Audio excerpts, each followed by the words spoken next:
estar en contacto con vos, con Pedro, con tu equipo y la audiencia. Muy amable.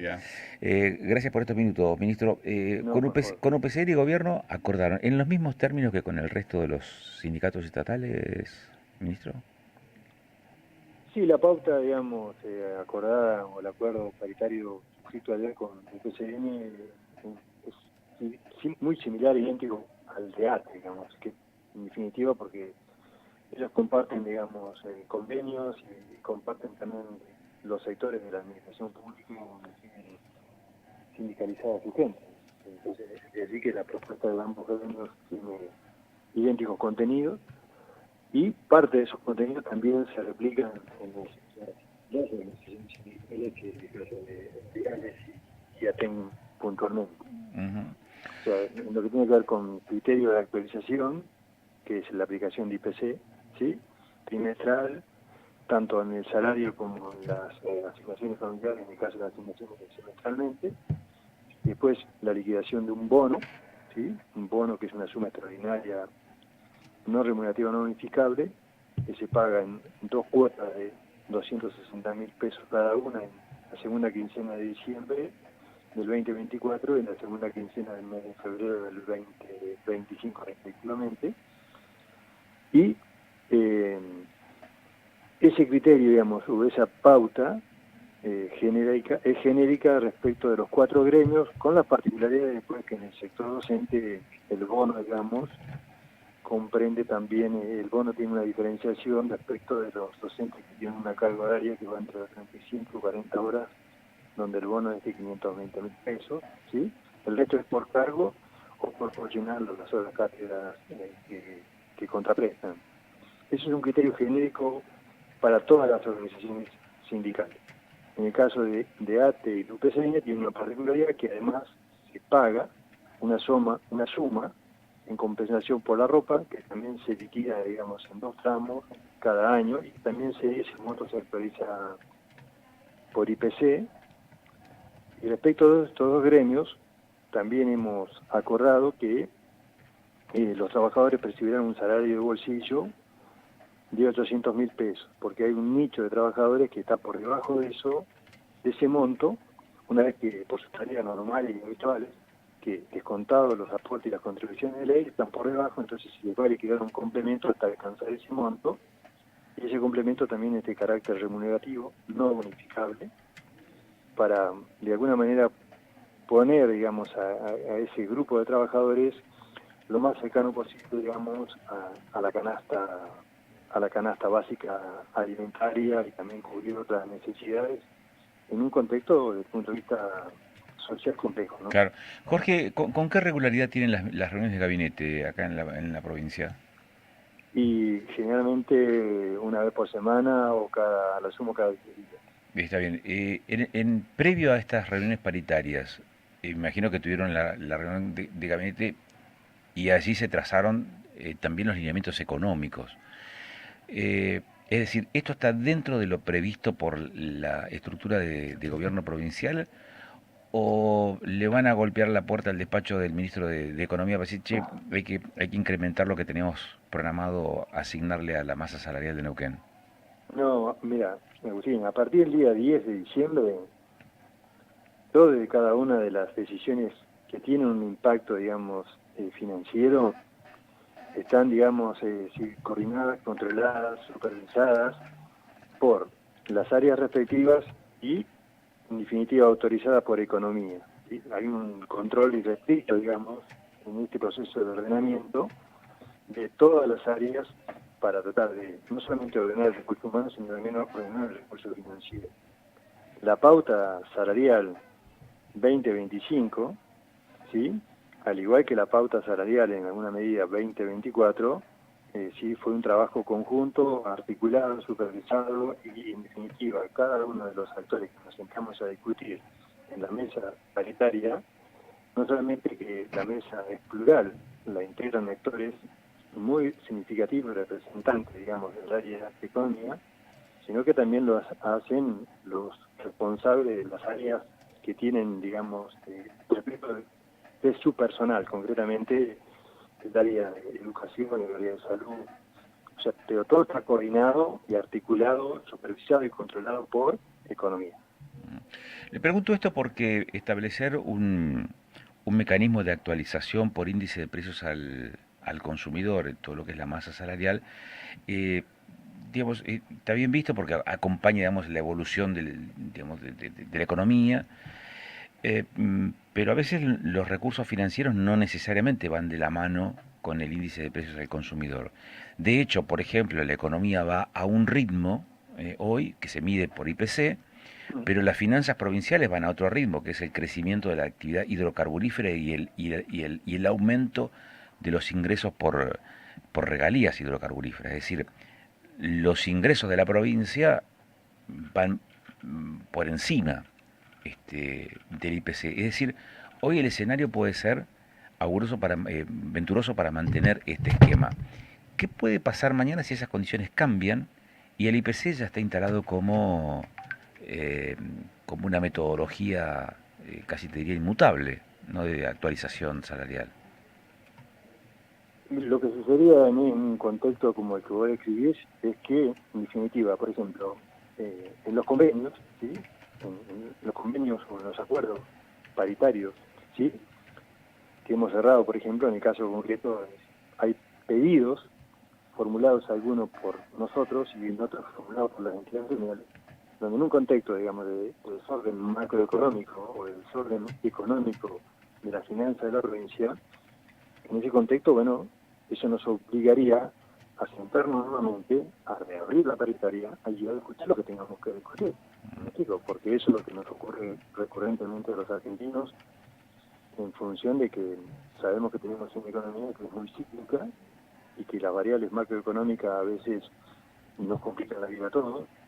Pero bueno, en definitiva, el gobierno lo que tenemos que hacer es... Porque le digo esto, ministro, Sí, hoy las variables de la economía más macro son ventajosas para la administración provincial porque hay una sobreabundancia de recursos de la mano del crecimiento de la actividad extractiva, la actividad hidrocarburífera, la generación pero es relativo energética. eso, Agustín, es muy Sí, relativo, ya lo sé que es muy relativo, relativo. ya lo sé que es relativo porque además se puede incrementar el número de estados en función de la mayor demanda que puede existir de servicio del Estado con este crecimiento y con las migraciones internas que va a haber, por ejemplo. Por supuesto, y si uno mira cuál es el comportamiento, por ejemplo, de la inflación en términos mensuales, en términos semestrales o en términos anuales, tenemos que, por ejemplo, decirlo, todos los costos en Neuquén son diferentes, ¿sí? Son diferentes, y también vemos cómo ha ido declinando, por ejemplo, la coparticipación federal, ya sea en el año 2024, cuáles son las proyecciones del 2025, 2026, o sea, son proyecciones hacia la baja, y tenemos una provincia que tiene un déficit estructural muy grande, donde es necesario, por ejemplo, no solamente seguir tomando crédito, como lo ha puntualizado el gobernador en reiteradas ocasiones, para ir cubriendo ese déficit. Entiendo que puede que por ahí, por ejemplo, estamos muy acostumbrados a que hayan comunicaciones muy fuertes en el sentido de que se duplicó la producción, se triplicó la producción, y eso genera por ahí un nivel de expectativas que no se condicen con los ingresos reales que tiene la provincia, ¿sí? Entonces, es complejo por ahí, por ejemplo, discutir en estos contextos donde hay información poco seria, en muchos casos, sobre datos concretos de los ingresos corrientes de la provincia, que generan, digamos, tensión o confusión o expectativas que a veces no están a la altura de las posibilidades concretas del punto de vista económico y financiero de la provincia. Pero, por supuesto que frente a contextos de desorden, bueno, obviamente es ordenar eso, y ese orden requiere, por ejemplo, una revisión de todos los acuerdos, como lo hemos hecho, por ejemplo, a partir de la renegociación de todos los contratos que tenían que ver con la obra pública, que como consecuencia de que Nación dejó de invertir en obra pública, bueno, hubo que sentarse a rediscutir respecto a todas aquellas obras que fueron priorizadas por nosotros, rediscutir los términos de ese acuerdo y volcar recursos como para darle continuidad a esas obras. Está bien, Jorge, pero ¿sabe qué pasa? Que en esquemas anteriores y no muy lejanos en el tiempo, con otros niveles de inflación totalmente, diametralmente opuestos a los que tenemos ahora, o por lo menos estamos viviendo por estos meses, pero con inversión en obra pública, La implementación del IPC traía como condición, esto no estaba tan explicitado abiertamente del gobierno, pero tenía como una suerte de preconcepto, de decir, vamos a aplicar el IPC en la medida que no crezca la planta de personal del Estado, porque es la manera de poder sostenerlo. Ahora esa situación ha cambiado. No hay inversión del Estado Nacional en obra pública, hay un esquema de estabilidad económica o de inflación a la baja, pero también hay un aumento de la actividad económica y un aumento de los ingresos de la provincia de Neuquén, aún en ese escenario de menor inflación, y los salarios y la masa salarial va a estar atada al IPC. La pregunta tiene que ver con cómo va a incrementarse la cantidad de empleados del Estado en los próximos años y cuáles son las previsiones que tienen respecto de ese punto, y cómo se va a lograr sostener este esquema de actualización por IPC cuando tenés otros indicadores que hablan de ingresos más elevados para la provincia de Neuquén y probablemente quieran ser parte también quienes dependen del Estado de ese reparto del recurso. Entiendo, mira, una de las tareas que estamos llevando adelante a partir de diciembre hasta la fecha y que aún no ha concluido, ¿sí?, es ordenar las plantas funcionales del Estado, ¿sí? Área por área, decir, bueno, ¿cuál es la planta funcional que necesita esta área? Ver cuál es la planta funcional que tiene, y sorprendería que muchas de esas plantas están sobrepobladas a la fecha, ¿sí? Entonces, desde ese lugar, por ejemplo, bueno, en lo que tiene que ver con el ordenamiento del recurso humano, nosotros estamos trabajando para seguir ordenando y evitar, por ejemplo, que tengamos una planta funcional sobrepoblada y deficitaria a veces en lo que tiene que ver con los recursos que son necesarios poner al servicio de los usuarios, ¿sí? Concretamente, bueno, infraestructura física se necesita, bueno, y hay que volcar allí bastantes recursos. Yo creo que lo que tiene que ver con el control de la planta funcional, bueno, eso es parte de la tarea que, superada la discusión de la pauta salarial general, bueno, se va a dar continuidad, por ejemplo, a las paritarias que tienen que ver con lo sectorial, y en ese contexto, bueno, se van a ir sincerando y se van a ir clarificando esto que tiene que ver con la planta funcional de todas las áreas, ¿sí? Y eso nos va a permitir ordenar el recurso humano, digamos, ¿sí? Y después, sin lugar a dudas, que si los recursos corrientes, porque por un lado también es importante destacar que esta propuesta salarial está estructurada en un marco de previsibilidad de nuestra economía, ¿sí?, y de nuestras finanzas, donde no hay transferencias en ningún área del Estado Nacional como venía ocurriendo hasta diciembre del año pasado. Muchas de estas propuestas, fundamentalmente, por ejemplo, en todas las áreas, pero en educación en particular, bueno, hasta el día 10 de diciembre del 2022 habían transferencias en materia de infraestructura, en materia de conectividad, había informe complementario en sentido docente, habían transferencias para refrigerio, pero todo eso desapareció. Entonces, todos los gastos, estos gastos corrientes, son absorbidos por la provincia y fruto de una reorganización financiera que, acordar anticipadamente la pauta salarial, nos permite determinar, por ejemplo, bueno, cuál es el excedente de esos ingresos corrientes que tenemos que volcar, por ejemplo, a cubrir todos los servicios. Lo que usted está diciendo, ministro, en alguna medida también se emparenta con lo que dice el Gobierno Nacional, con un Estado sobredimensionado en donde hay que ajustar digamos, el gasto en el funcionamiento del Estado, aun cuando eso signifique no solamente detectar aquellos organismos que estén sobredimensionados, sino también prescindir de recursos humanos. Pero hay una diferencia sustancial, Agustín, ¿sí? Bien, ¿cuál Nosotros es? estamos ordenando para redistribuir. Nosotros hemos mantenido la estructura del Estado, inclusive muchas de las transformaciones que estamos llevando adelante, precisamente por una reestructuración y fundamentalmente por por un lineamiento que tienen que ver con mejorar determinados servicios. Un ejemplo concreto, no sé, vamos a poner el caso de una empresa, de Genesa, ¿sí? Sí. Una empresa, digamos, que tenía hasta el día 10 de diciembre un determinado rol, una función, y que prácticamente, por ejemplo, mientras teníamos esa estructura funcional, ¿sí?, con un objetivo, digamos, específico, que era proveer, por ejemplo, de gas a muchas localidades del interior, y en paralelo seguíamos, digamos, sí, comprando el gas, en Bahía Blanca, y lo transportábamos hasta acá, pagando un costo tremendo.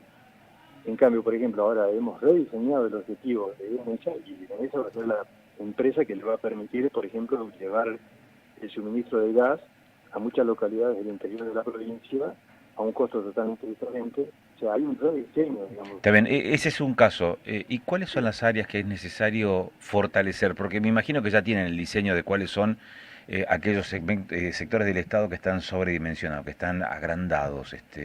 Alguien dijo, desarrollo social nos hace falta el Rucaché para tener una reunión de personal. Me imagino que allí hay un diagnóstico. Ahora, esa mirada diagnóstica implica decir, bueno, además de gas, ¿a dónde hay que fortalecer? ¿A dónde hay que derivar recursos? ¿Dónde hay que dar recursos? Bueno, yo creo que hay que dar recursos a la conectividad. Sí, la conectividad tiene que ver básicamente con la conectividad no solamente terrestre, sino también con la conectividad que tiene que ver con la accesibilidad a Internet a todo el territorio provincial, por ejemplo. También garantizar el suministro de gas a muchas localidades que hoy en día no lo tienen, que no tienen, o hay situaciones un poco difíciles de justificar, como en el caso, por ejemplo, de cómo proveemos de energía eléctrica, ¿sí?, a una localidad como Villa Langostura, a qué costos. O sea, hay un déficit estructural muy grande en la provincia en todos los planos. O sea, cómo hay que garantizar, por ejemplo, obras de saneamiento a un montón de localidades. Y basta simplemente advertir qué es lo que está pasando aquí en la Competencia, donde es necesario hacer una inversión muy significativa para garantizar el suministro de agua potable a Centenario, en el Plan Capital y Clotillar, que es una inversión monstruosa que hay que hacer y se está llevando adelante. Entonces hay un montón de áreas donde el déficit estructural de infraestructura es muy significativo, y parte lo vamos a cubrir, digamos, con los créditos que estamos tomando, y parte lo vamos a cubrir con algunos excedentes de los servicios corrientes, pero priorizando siempre el salario de los trabajadores. Ministro, le agradezco mucho la gentileza que ha tenido, muy amable, ¿eh? No, por favor, a Hasta disposición. luego.